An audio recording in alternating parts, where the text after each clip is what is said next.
ایک کمال کا میں آپ کو واقعہ سناتا ہوں. حضرت موسیٰ علیہ نبینا علیہ الصلوۃ والسلام کے دور کا واقعہ ہے. اللہ کریم نے آپ کو حکم دیا کہ اے موسیٰ فلاں علاقے میں جاؤ، میرے ایک ولی کا انتقال ہو گیا ہے، تو اس کا جا کر نماز جنازہ ادا کرو، غسل کفن کا انتظام کرو. آپ ادھر گئے، آپ نے جب غسل کفن کے لیے کوشش کی تو لوگ کہنے لگے آپ کدھر آ گئے، یہ تو بڑا گناہ گار، بڑا بدکار اور زمانے کا بیکار شخص ہے، آپ اس کا جنازہ پڑھنے آئے ہیں. بہرحال آپ نے وہ سارا کچھ کر دیا. پھر اللہ سے کہا کہ یا اللہ، بندے تو یہ کہہ رہے ہیں تیرا نافرمان تھا، گناہ گار تھا، اور تو فرماتا ہے تیرا ولی.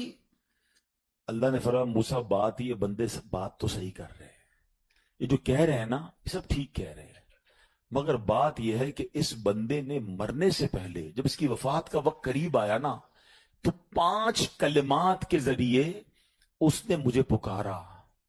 اے موسیٰ، میں نے ان 5 کلموں کی وجہ سے اس کی مغفرت فرما دی. حضرت موسیٰ نے کہا یا اللہ مجھے 5 سینٹنس بتا دے، مجھے وہ 5 کلمات بتا دے کہ صدیاں گناہ کر کے اتنے بڑے گناہ گار کو صرف 5 کلموں کے لیے بخش دیا تو نے. اب ذرا ان 5 سینٹنس کی خوبصورتی، ڈیپتھ اور اللہ سے کنیکٹیوٹی سمجھیے گا. کاش یہ بات سمجھ آ جائے کہ توبہ کہتے کس کو ہیں، اللہ سے کنیکٹیوٹی کسے کہتے ہیں. ہم کانوں کو ہاتھ لگانا یا اللہ میری توبہ، ہمارے تو سٹائل ہی دوسرے ہیں نا. توبہ کسی اور شے کا نام ہے. توبہ کے لیے کوئی بہت بڑا اہتمام کرنے کی ضرورت نہیں ہے، بس دل سے ایک بار پکارنے کی ضرورت ہے. سچی پکار ہو جائے، ایک بار سچی کنیکٹیوٹی ہو جائے، وہ کریم پچھلے سارے گناہ معاف فرما دیتا ہے. اس پتہ ہے گناہ گار نے وہ 5 جملے کیا کہے؟ وہ کہتا ہے اے اللہ، تو جانتا ہے کہ میں نیکوں سے محبت کرتا ہوں اگرچہ خود نیک نہیں ہوں. ذرا سوچئے، میں خود نیک نہیں ہوں مگر تو جانتا ہے مجھے نیکوں سے پیار بڑا ہے. دوسرا سینٹنس کیا تھا؟ یا اللہ تو جانتا ہے میں گناہ گاروں سے بغض رکھتا ہوں، فاسقوں سے بغض رکھتا ہوں حالانکہ میں خود گناہ گار ہوں. سمجھ رہے بات کو؟ اپنے گناہوں کا اعتراف، اقبال جرم ہے. بندے کو کہو تو گناہ گار، بولتا میں کدھر گناہ گار بھائی، مجھ سے بڑا تو نیکی کوئی. ہم تو پہلے یہی ماننے کے لیے تیار نہیں کہ میرے گناہ کتنے ہیں. اللہ کی بات دنیا سے چھپا لو، اللہ سے چھپتا نہیں کچھ. ادھر اقبال کرے، ادھر مانے، ایکسپٹ کریں. ہاں دنیا کی عدالت میں اگر ہم کہیں جا کے اپنا جرم ایکسپٹ کر لیں سزا سنائی جاتی ہے. سبحان اللہ، میرے رب کی رحمت کے انداز ہی نرالے ہیں، اس کی عدالت کے دستور نرالے ہیں. کوئی سچے دل سے جا کے مان لینا یا اللہ میں سب سے بڑا گناہ گار، اس کی رحمت اس کی بخشش فرما دیتی ہے. اس نے کہا کیا کہا؟ یا اللہ ہوں بڑا گناہ گار، میں گناہ گاروں سے نفرت رکھتا ہوں مگر مولا خود بھی گناہ گار ہوں. تیسرا جملہ کیا تھا؟